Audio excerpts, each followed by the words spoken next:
बोलो जयकारा बोल मेरे श्री गुरु महाराज की जय। सभी गुरुमुख प्रेमियों से सब प्रेम जय सच्चिदानंद। वंदो चरण सरोज गुरु मुद मंगल आगार। जय सेवत नर होत हैं भव सागर से पार। गुरु जी के सुमिरन मात्र से नाशत विघ्न अनंत। तासे सर्वारंभ में ध्यावत हैं सब संत। संसार में यूँ तो अनेक अनेक इंसान हैं, मनुष्य हैं, बहुत संख्या में इस धरा पर मनुष्य प्राणियों ने जन्म लिया है। लेकिन कहीं कितने ही प्रकार के, कहीं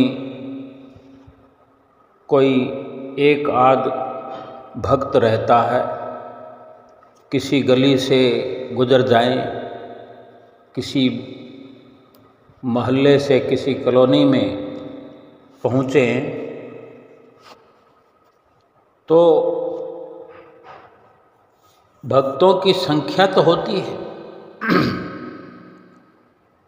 लेकिन विरला विरला नाम निकल कर आता है। पूछने मात्र से ही पता चल जाता है, जहाँ ऐसे सच्चे भक्त रहते हैं। जैसे पूरी लंका रावण की, जिसमें एक ही श्री राम भक्त रहते थे, विभीषण जी। बेशक उन्हीं का परिवार पूरा भरा पूरा लंकापति रावण का ही परिवार, और वे रावण के ही भाई विभीषण थे। लेकिन इतने बड़े परिवार में अनन्य भक्त विभीषण जी ही निकलकर सामने आए। एक अपने आप से प्रमाणित हो गया कि भक्त कैसे होते हैं, भक्तों की संख्या कम क्यों होती है। ये भी विचार करने वाली बात है कि संसार भर में सच्चे भक्तों की संख्या कम होती है, क्योंकि संसार में ज्ञान पर आधारित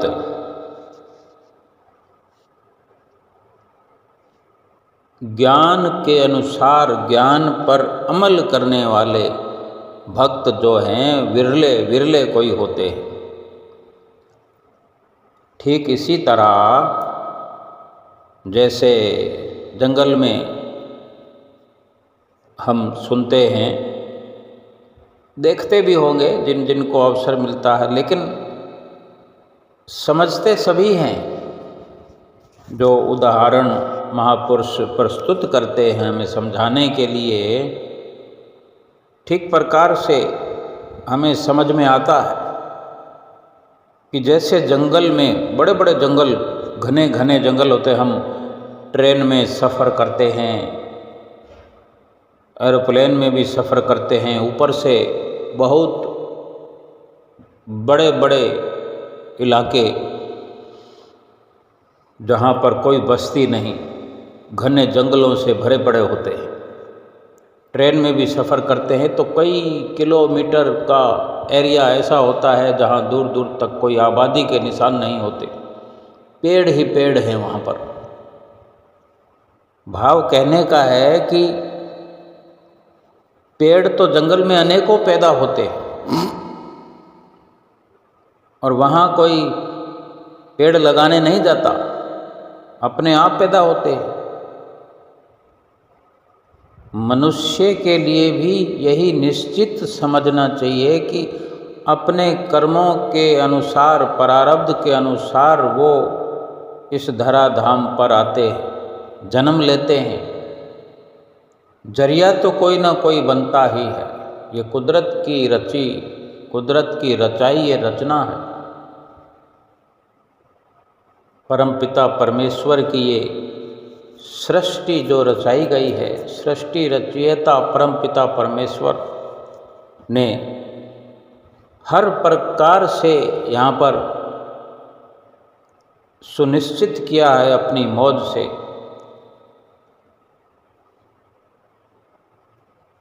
जो इंसान इस दुनिया में आए हैं, वनस्पतियाँ, जैसे ये हम पेड़ पौधों की बात करते हैं कि जंगल में अनेकों पेड़ होने पर भी वहाँ पर चंदन के पेड़ कितने होते हैं। बेशक अलग अलग क्वालिटी के, कहीं पर कैसा, कहीं पर कैसा, या कहें कि जो लगभग जलाने के काम आने वाली लकड़ी वाले पेड़ हैं वो तो लाइन लगाकर अनगिनत होते हैं। अब उसको काट करके काम में तो लिया जा सकता है, लेकिन कोई विरले विरले ही उन लकड़ी को काटने का कार्य करते हैं जो केवल जलाने के काम आती है। क्योंकि घने जंगलों में पहुंच करके इतनी मेहनत हर कोई कर नहीं पाता, वहाँ तक पहुँच नहीं होती, इतने साधन जुटाने पड़ते हैं, इसलिए वो घने जंगल जल्दी से साफ नहीं हो पाते। वहाँ पर आबादी के निशान मीलों मीलों तक नज़र नहीं आते, बरसों के बरस वहाँ जंगल ही पड़े रहते हैं। लेकिन इतने जंगल में भी कहीं कोई विरले चंदन के पेड़ होते हैं। चंदन की लकड़ी जिस पेड़ से प्राप्त होती है वो पहले तो संख्या में बहुत कम ऐसे पेड़ होते हैं, और उन चंदन के पेड़ों को छूकर जो हवा गुजरती है वो हवा आगे उसी खुशबू को आगे पहुंचा देती है। ये चंदन के पेड़ की महिमा है, खूबी है, गुण है कि पेड़ तो कहीं खड़ा है लेकिन उसकी खुशबू ये प्रमाणित करती है कि वो दूर तक उसकी खुशबू जाकर के किसी को वहाँ तक भी खींच लाती है, बुला लाती है। तो ये भाव कहने का कि दूर तक जिसकी महिमा हो, वास्तव में वही धन्य है। ऐसे ही संसार में सच्चे भक्तों की भी बहुत कम संख्या है। इतने ढेरों ढेर सारी आबादी, कहने को इंसान है, भक्त भी कहलाते हैं, लेकिन ऐसी अनन्यता,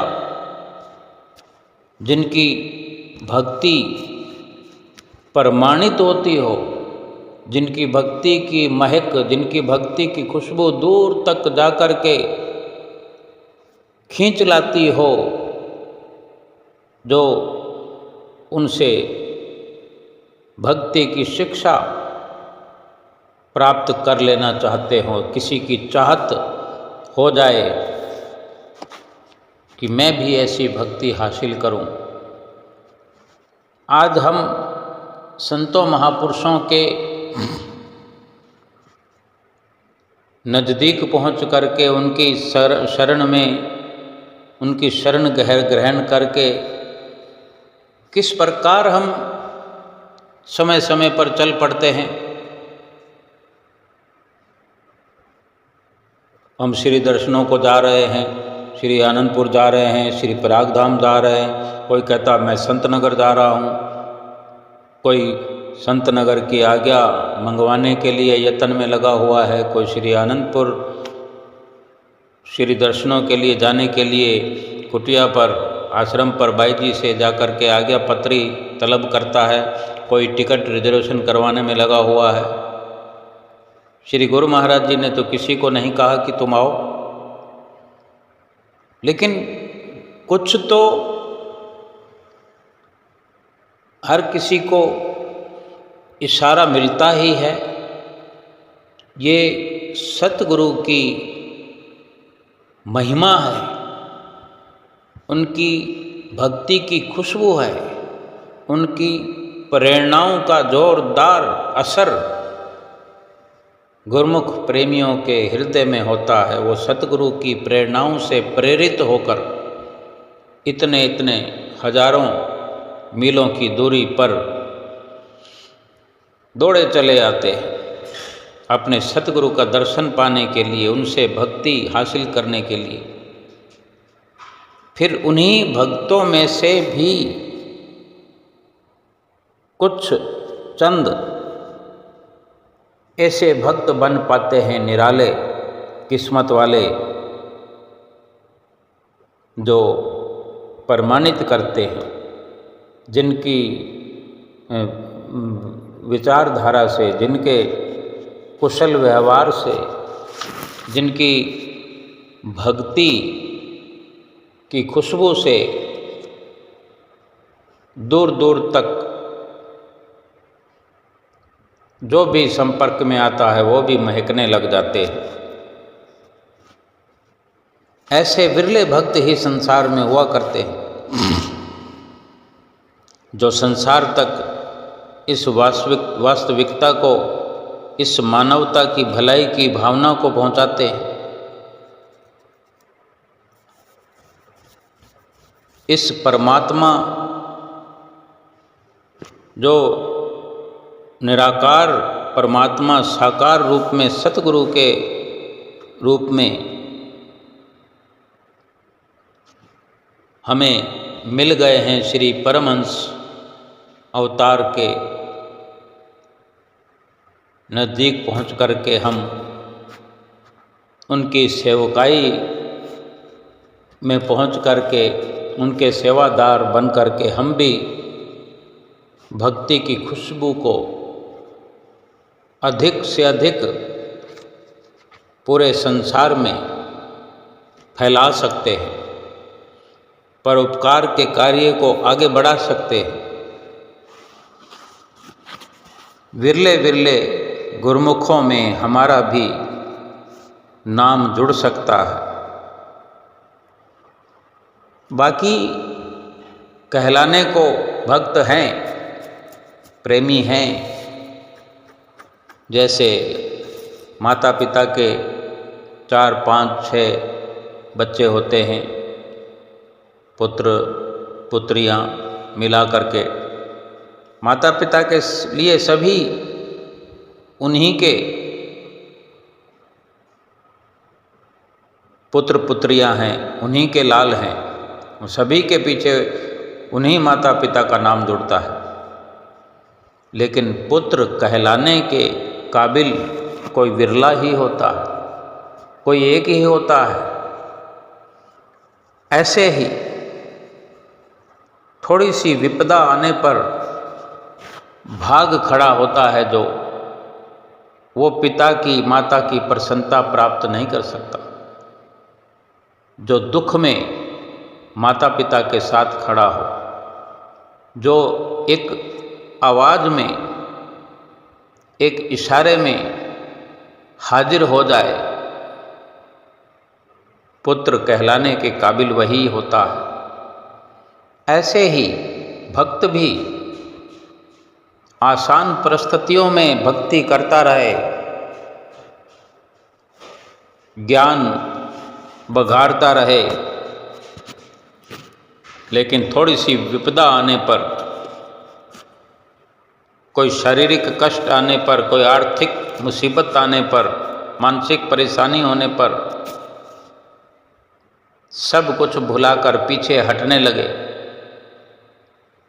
वो भक्त नहीं होता। क्यों? कि जो असली भक्त होता है, गुरबाणी में कथन है, दुख दारू सुख रोग भया, कि जो दुख परमात्मा से जोड़ दे या परमात्मा से जोड़े रखे या परमात्मा से अधिक नजदीकियां बना दे, वो दुख नहीं है, वो सुख है। वही सच्चा सुख है। अगर कोई इतना इंतजार करेगा तभी तो समझ पाएगा। लेकिन जो मौके से भाग खड़ा हो जाए, कहीं और जाकर सिर पटकने लगे, इधर उधर भटकने लगे, तब तक तो बहुत देर हो जाती है।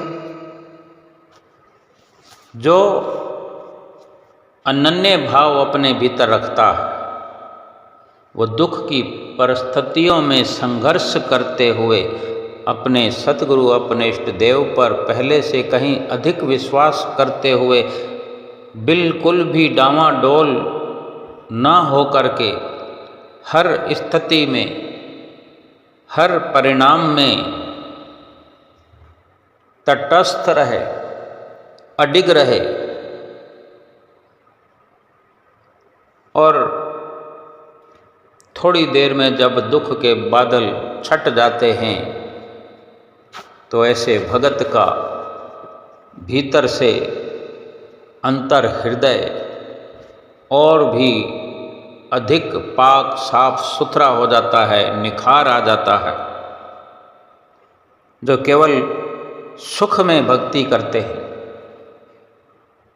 स्थितियों और परिस्थितियों की जो भक्ति करते हैं, जो ऐसा जो ज्ञान अपने अंदर रखते हैं, असल में ऐसा सुख परमात्मा से नजदीकी नहीं बनने देता।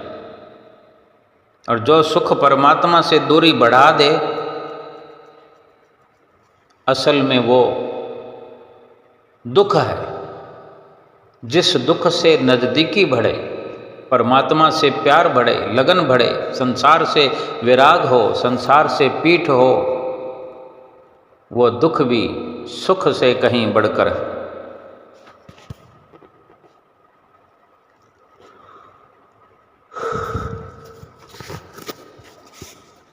विरले विरले गुरमुख प्रेमियों में, विरले भक्तों में हर वक्त अपने सतगुरु की याद बनी रहती है। और जिसे सतगुरु की याद हर वक्त अंतर हृदय में बनी रहती है, वही अपने हृदय की सूक्ष्म शरीर की शुद्धि कर सकता है, पाक साफ कर सकता है। सूक्ष्म शरीर की शुद्धि सिर्फ भगवान की, सतगुरु की याद बनी रहने से होती है। ये जो शरीर है, शक्तियों का भंडार है। इस शरीर में अथाह शक्तियां हैं, शक्तियों का अनखुट खजाना है। इसलिए अगर याद का अभ्यास करते रहेंगे तो ये सूक्ष्म शरीर जो है शुद्ध हो जाएगा। इसे सुधारने का कोई और तरीका नहीं है, इसको शुद्ध करने का कोई और साबुन नहीं है। सतगुरु की याद, परमात्मा की याद बनी रहे। और ये जब अभ्यास करते हैं, निरंतर अभ्यास से फिर ये स्थिति पैदा हो जाती है कि भुलाए भी सतगुरु की याद भुलाई नहीं जा सकती।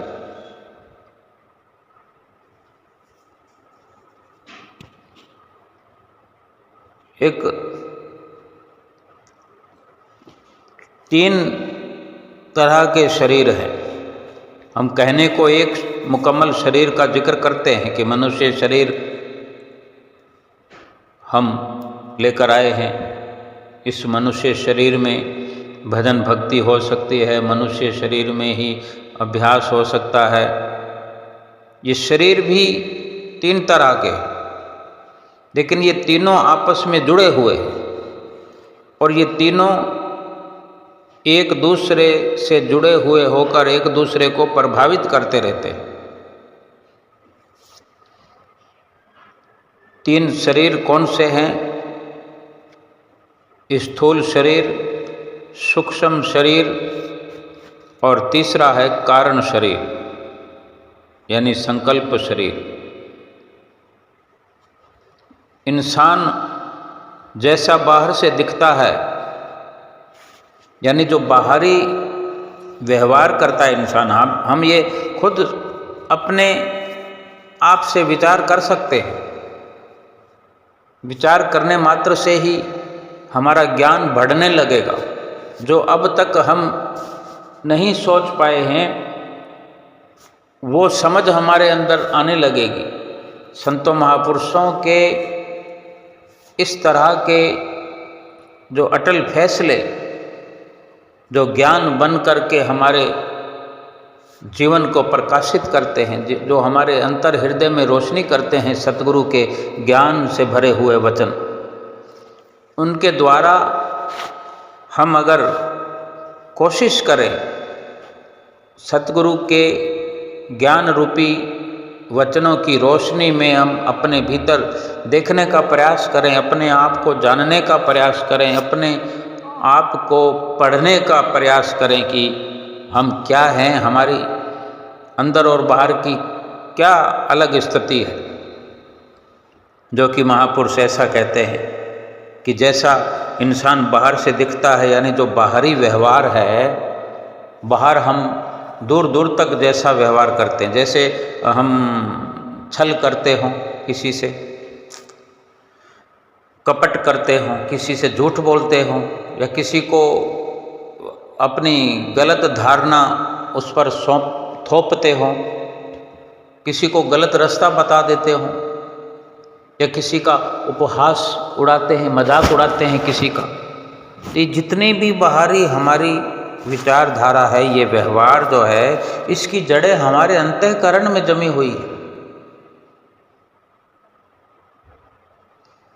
बाहर से हम स्थूल शरीर में हैं, ये मोटे मोटे रूप में जो दिखता है, लेकिन इसी के साथ जुड़े हुए 2 शरीर और हैं, सूक्ष्म और कारण।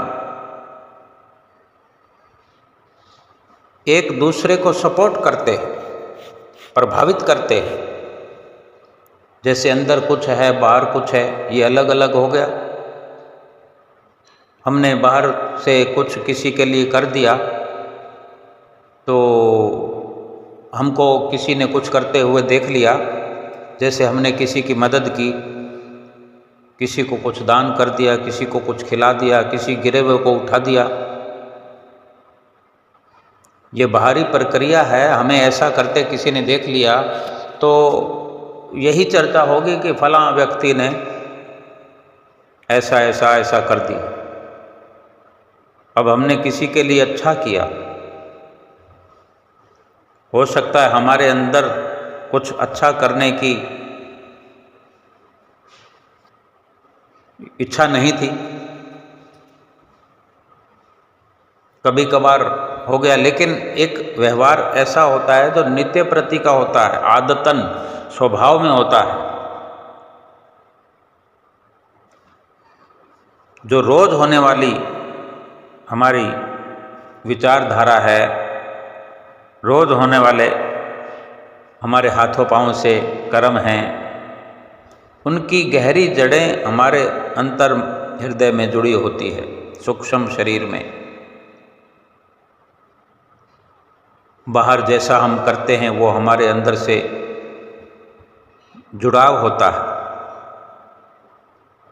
अंतःकरण में वो जड़ें गहरी होती हैं। यानी जो बाहर से हम करते हैं उसका सीधा सीधा प्रसारण होता है, प्रचार होता है कि ये इंसान भीतर से अच्छा ही है। और अब अगर हम स्वाभाविक या व्यवहारिक बाहरी तौर से हम ठीक नहीं हैं, तो बाहर से हम कैसे ठीक हो सकते हैं? अगर किसी के प्रति हम झूठ बोलते हैं या किसी की निंदा चुगली करते हैं या किसी को ऊंचा नीचा दिखाने की चेष्टा में लगे रहते हैं, तो बाहर से इसका कैसे सुधार किया जा सकता है? सुधार तो भीतर से होगा। जहाँ जड़ें जमी है, जहाँ बुराई की जड़ें जमी है, उनको उखाड़ कर फेंकना होगा। अंतःकरण अगर हमारा बुरा है, धूमिल है, धूल से भरा हुआ है, मिट्टी से भरा हुआ है, विकार भरे हुए हैं, पाप भरे हुए हैं,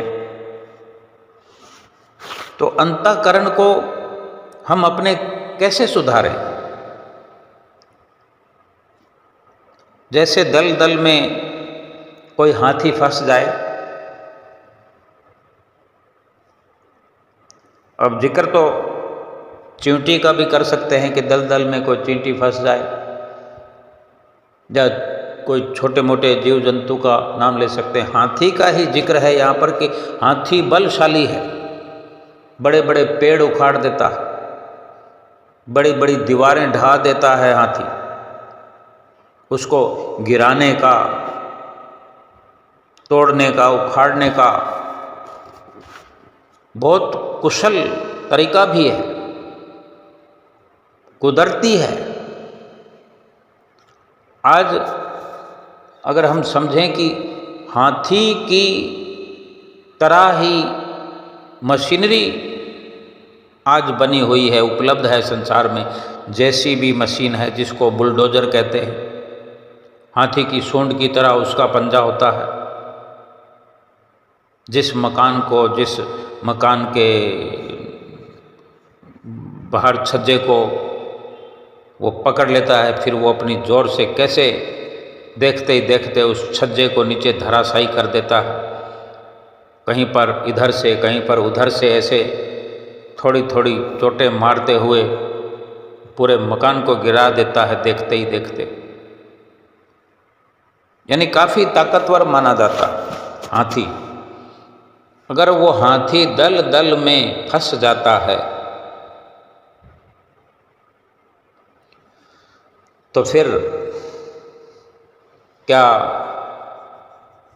वो अपने आप को निकाल सकता है? वो जितना जोर लगाएगा और धंस जाएगा अंदर, दलदल में और धंसता जाएगा। कोई उसका जोर, उसकी चतुरता काम नहीं आएगी। दूसरे हाथी ही मिलकर उस हाथी को दलदल में फंसे हुए को बड़ी चतुरता से बाहर निकाल कर ला सकते हैं, और लाते हैं। एक माली पौधों को सींचता है तथा बेकार बेकार जो टहनियाँ होती हैं उनकी काट छांट भी करता है। एक किसान उपयोगी जानवरों को पालता है, जंगली जानवरों को भगाता है। ये हम समझ रहे हैं कि अपने अंतःकरण को कैसे सुधारा जा सकता है, इसी की चर्चा हम कर रहे हैं। सीखने का, समझने का प्रयास कर रहे हैं कि जैसे किसान अपनी इच्छा से, अपनी योग्यता से जानवरों को पालता है, लेकिन जंगली जानवरों को वो नज़दीक नहीं आने देता, क्योंकि वो उसकी फसल को चौपट कर देते हैं। उपयोगी जानवर जो होते हैं उनका उपयोग करके उसी फसल की जंगली जानवरों से रक्षा करता है किसान।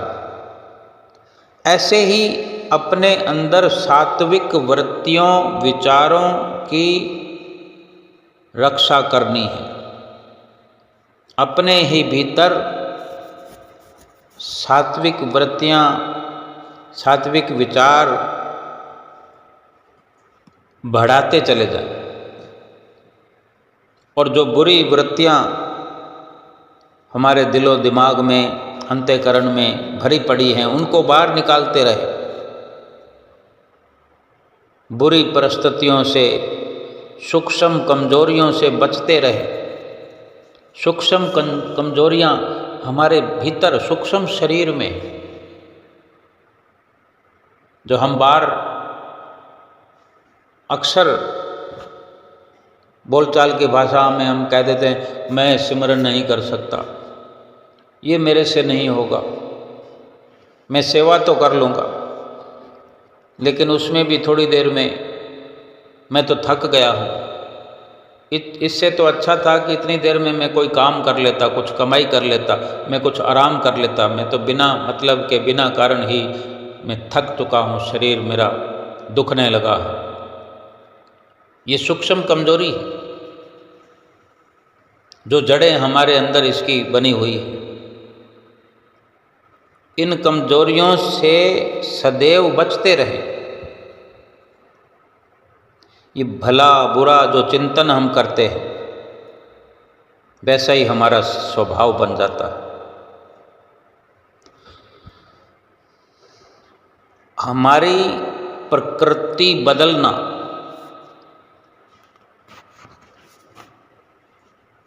और हम एक सुनहरा व्यक्तित्व बनाएं, अपनी प्रकृति बदलें, भविष्य का सुंदर निर्माण करें, ये सब बहुत कुछ हमारी विचार शक्ति पर निर्भर करता है।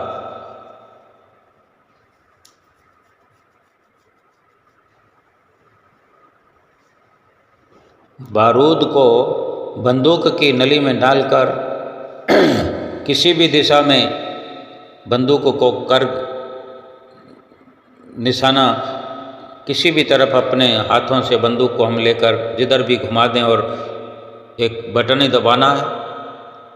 पहले बंदूक को हाथ में लेने की हिम्मत आ जाए और फिर हमें लगे कि अब ठीक है निशाना, और जिस तरफ हम निशाना लगाकर उस बंदूक का ट्रिगर दबा देंगे, वहीं विस्फोट हो जाए। तो ऐसे ही अनेक अनेक विकारों को हमारी स्वच्छ सोच, हमारा दृढ़ निश्चय, अटल इरादा, सात्विक विचार, जो इस प्रकार हम अपनी सोच और विचार की बंदूक से ऐसा विस्फोट करते रहें, ऐसे दूषित विकारों पर,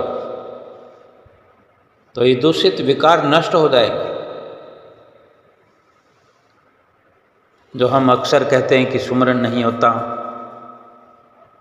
भीतर ही भीतर अपने सूक्ष्म शरीर में, अंतःकरण में, अपने मस्तक पर आँखों को बंद लिए हुए, आँखों को बंद किए हुए परमात्मा को एक बिंदु के रूप में अपने सामने कल्पना करते हुए देखते रहें।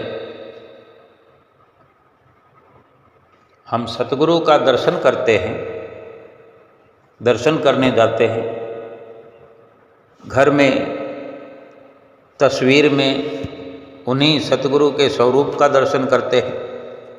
हमारे मोबाइल में भी अनेकों सतगुरु के स्वरूप हैं। अब उन सब को उठाकर तो हम अपने अंतःकरण में नहीं डाल सकते। ये याद है, जो हमने कुछ सुना उसको याद रखा, कानों से सुना उसको भी याद रखा, आँखों से देखा वो भी याद रखा। याद रखा मायने आँखों से जो देखा वो आँखों से प्रवेश हुआ भीतर,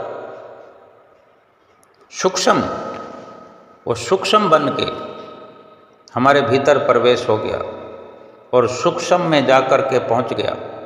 सूक्ष्म शरीर में निर्धारित हो गया। जो कानों से सुना, किसी ने देखा नहीं भी इसके कान में ये शब्द सत्संग के, गुरु महाराज जी ने वचन फरमाए, महात्मा जी ने सत्संग किया, वो शब्द कान में घुस रहे हैं। किसी ने किसी के कान में कोई शब्द प्रवेश करते हुए नहीं देखा, लेकिन वो शब्द प्रवेश तो हुए। ये याद है, हमने याद कर लिया, यानी उसको अपने भीतर बसा लिया। मुख से बार बार हम जयकारा लगाते हैं, ये बार बार बोलते हैं, सतगुरु की महिमा गाते हैं, श्री आरती पूजा गाते हैं, विनती गाते हैं, स्तोत्र गाते हैं। जो नाम का जाप है वो भी हम जुबान से गाते हैं। ये भी याद बन गई। ये सब कुछ एक याद है। फिर इन्हीं यादों को सतगुरु का स्वरूप कहिए, सतगुरु के वचन कहिए, या हाथों पैरों से हमने जो सेवा की, जिस जगह पर हम पहुँचे, श्री दर्शन हाल में पहुँचे, श्री आरती पूजा में पहुँचे,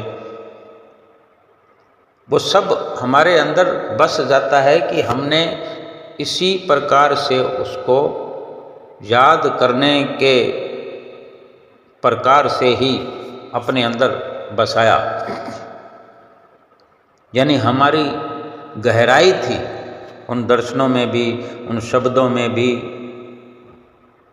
उस उच्चारण में भी। और जब सुमरन के अंदर बैठते हैं तो वहाँ कुछ भी नहीं है। पहले तो अंधेरा ही होता है।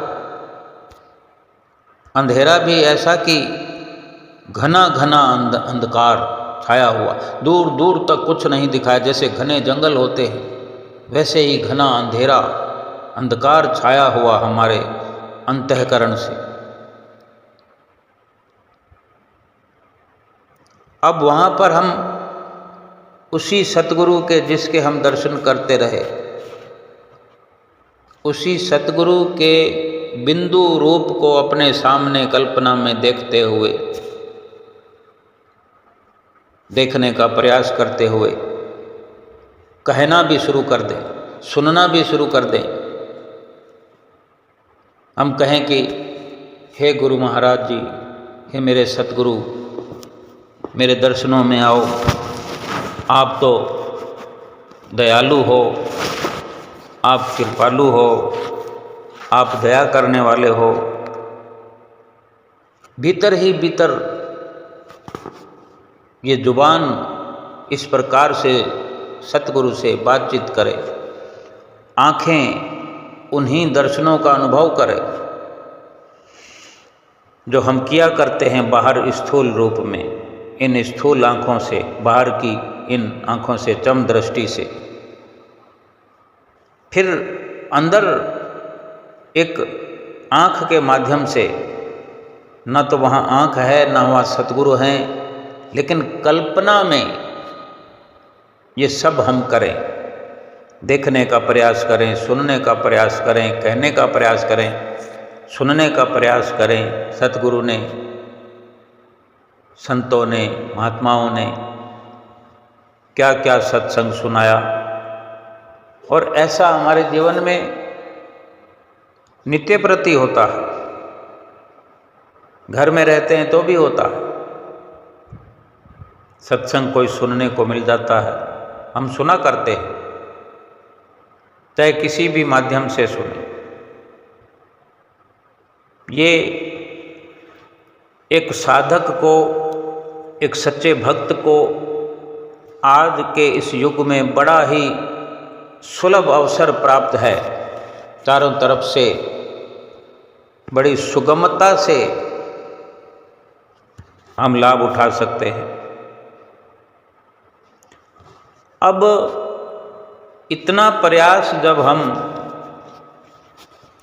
बंद आँखों से करते हैं, करेंगे, अपना बोलना जारी रखें बिना जिह्वा हिलाए,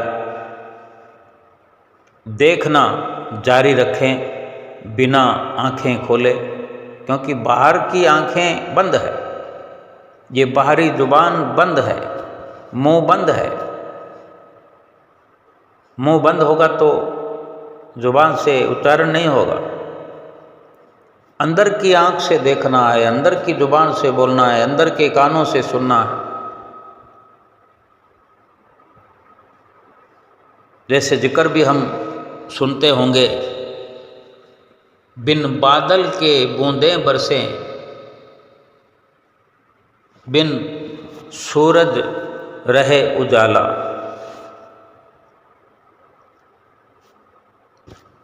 बिन कानों के जहाँ शब्द सुने, बिन हाथों गूंथे माला। वो दायम कायम सुख जिसमें संतों ने डाला डेरा।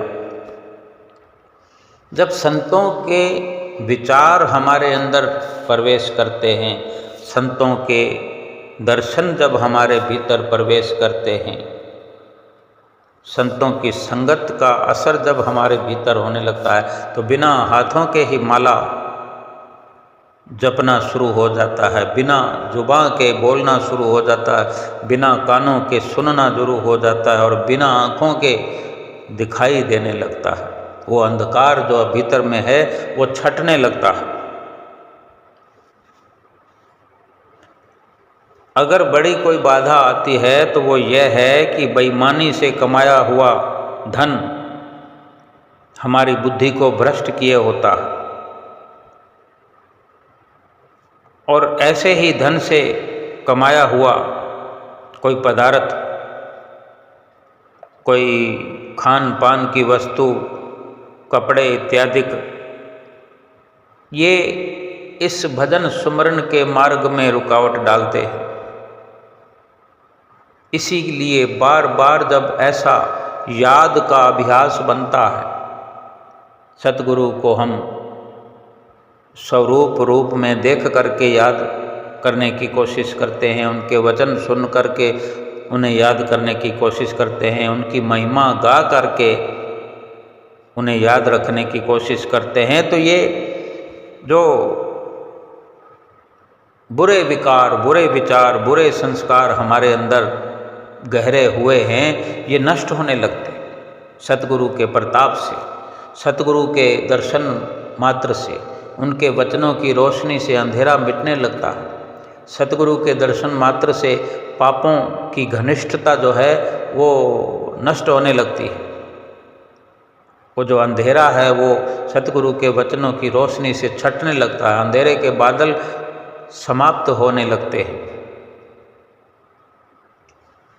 लेकिन जीव जब तक प्रयास न करे, अपने आप को अनन्य न बनाए, केवल अपने आप को मात्र भगत बनाने की कोशिश करे या एक अपने आप को इंसान कहलाने की कोशिश करे, कोशिश ऐसी हो कि हम प्रमाणित कर सकें कि हाँ, हमने मनुष्य का जन्म लिया है और ये जन्म खास है, तो खास कार्य इस मनुष्य जीवन में हमने करना है। और जो ये माया की दलदल में हम फंसे हैं, ये मन है फंसाने वाला, और ये मन है हाथी के समान। मन बड़ा ताकतवर है। इसको निकालने के लिए इससे भी बड़ा शक्तिशाली जो सतगुरु का बख्शा हुआ नाम है, उसकी मदद से, उसके सहयोग से ये जीव ये मन और माया की दलदल से बाहर आ सकता है। जब जब भी हमारा हृदय अंतःकरण अशुद्ध होता है हमारे असत्य भाषण से, हम देखते हैं कि समय समय पर हम जो झूठ बोल जाते हैं, झूठ बोलना बड़ा आसान लगता है अपने आप को अच्छा बनाने के लिए झूठ बोल देते हैं, लेकिन वो झूठ कब तक रहेगा? खुल जाएगी पोल। छल करते हैं, किसी से ठगी करते हैं और अपनी सेखी बघारते हैं, जिसे सेखी खोर कहते हैं। ऐसी सेखी खोरी या गलत सलाह किसी को देना, किसी का अपमान करना या किसी का तिरस्कार करना, किसी के लिए गलत शब्द बोलना, किसी की चुगली करना, किसी की हिम्मत को तोड़ना, ये जिह्वा के वाणी के दोष है। और ये अशुद्ध हृदय को करने वाले, हृदय को अशुद्ध करने वाले। कभी भी झूठ न बोले, छल न करें, बेकार की वार्ता अपने आप को ऊंचा दिखाने के लिए या किसी को गलत सलाह देकर या किसी का अपमान करके,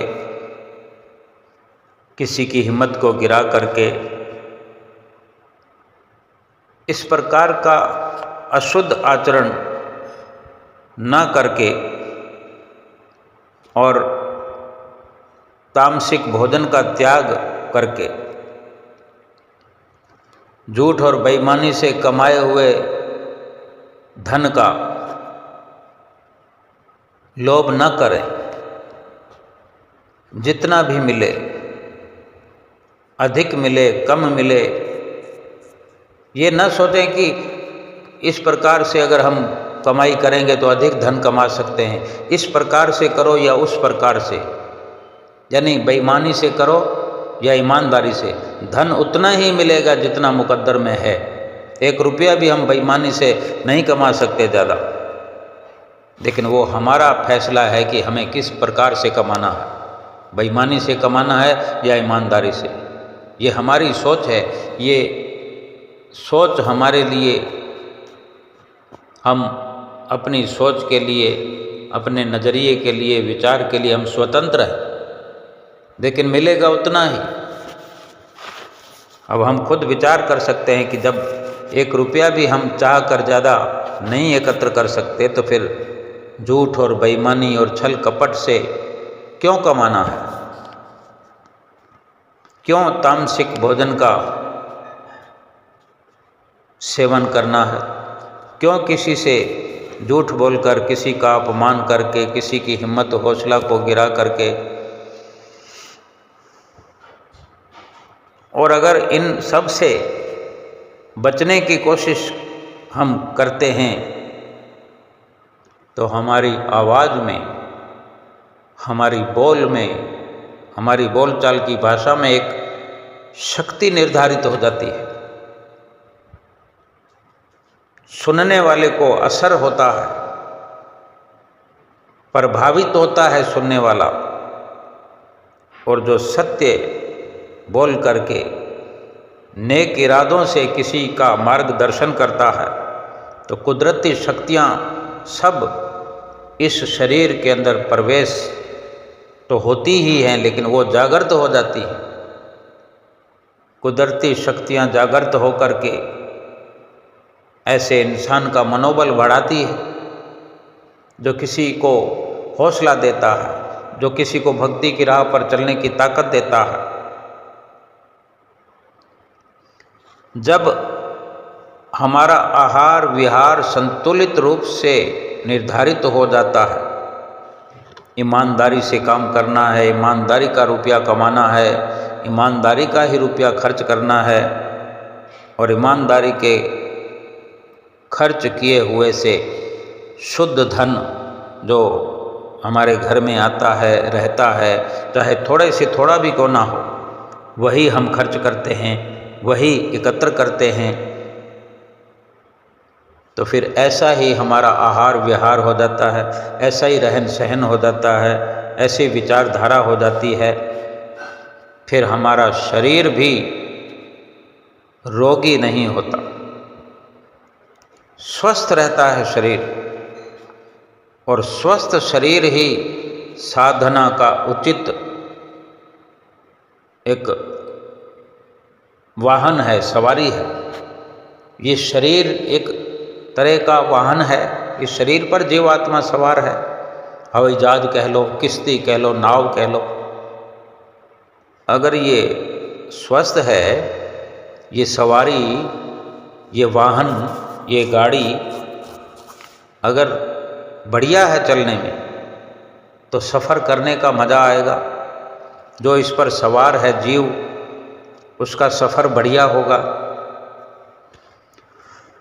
भजन सुमरन इस शरीर से करना है। अगर शरीर स्वस्थ है तो भजन सुमरन करने का सैकड़ों गुना, हजारों गुना अधिक लाभ मिलता है। हम स्वयं के लिए विचार करें कि हम कभी कहते हैं घुटनों में दर्द हो रहा है, कभी पाँव में दर्द हो रहा है, कभी कमर में दर्द हो रहा है, अभी आंख दर्द होने लगी, यानी हजारों हजारों आवाज़ें आने लगती है, छोड़ दो छोड़ दो। ये शरीर जिस काम के लिए मिला है, उसी काम को करने के लिए शरीर ये लाचार हो जाता है। हमारी ही विचारधारा के कारण, हमारे ही व्यवहार के कारण, हमारे ही स्वभाव के कारण गलत गलत तरीके से हम जो अपने इस जीवन को चलाने में लगे हुए हैं। अगर हमारा दृष्टिकोण दुष्ट है तो बेशक ये हमारे कुसंस्कारों का परिणाम है। मानसिक हलचलें सूक्ष्म होती हैं तथा वो गुम होती है, अदृश्य होती है।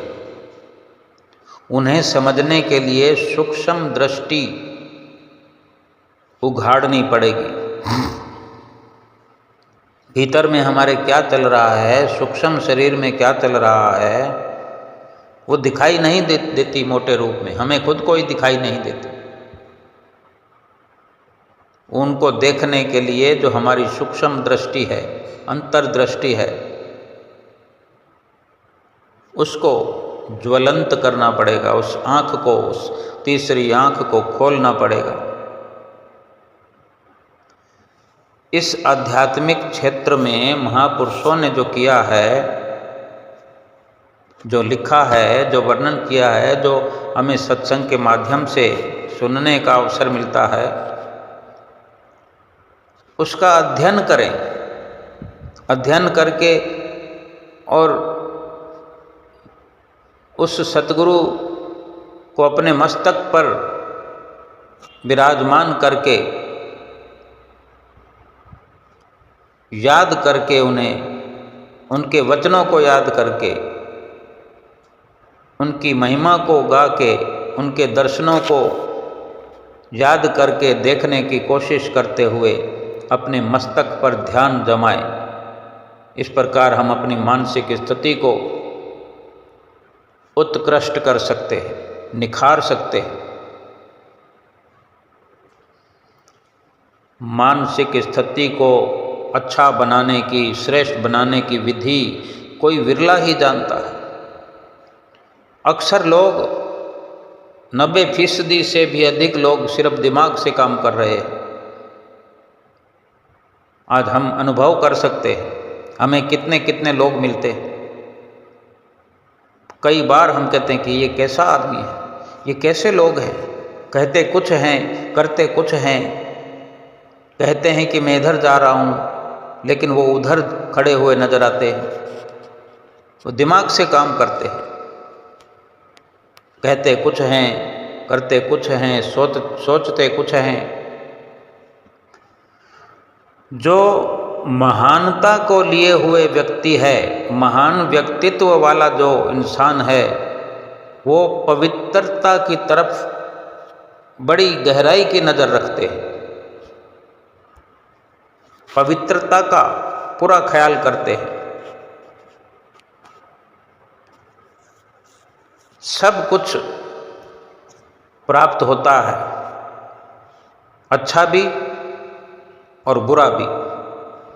अब हम स्वयं विचार करें कि हमें अच्छाई ग्रहण करनी है या बुराई। हम गुरुमुख हैं, प्रेमी हैं, सतगुरु के अनन्य प्रेमी बने, अनन्य गुरुमुख बने, अपने भीतर की श्रेष्ठता को प्रमाणित करें। सतगुरु की तभी प्रसन्नता प्राप्त होगी जब बार बार सतगुरु की याद करते करते, सतगुरु की याद का अभ्यास करते करते करते सतगुरु की याद हमारे रोम रोम में बस जाएगी। उठते बैठते चलते फिरते सतगुरु का ध्यान बाहर की खुली आंखों में भी हमारे मस्तक पर बना रहेगा। यही श्रेष्ठता है। यही संसार में ऐसे कोई विरले विरले भक्त हुआ करते हैं। ऐसे चाहें तो हम भी उनमें शामिल हो सकते हैं और सतगुरु की प्रसन्नता प्राप्त कर सकते हैं।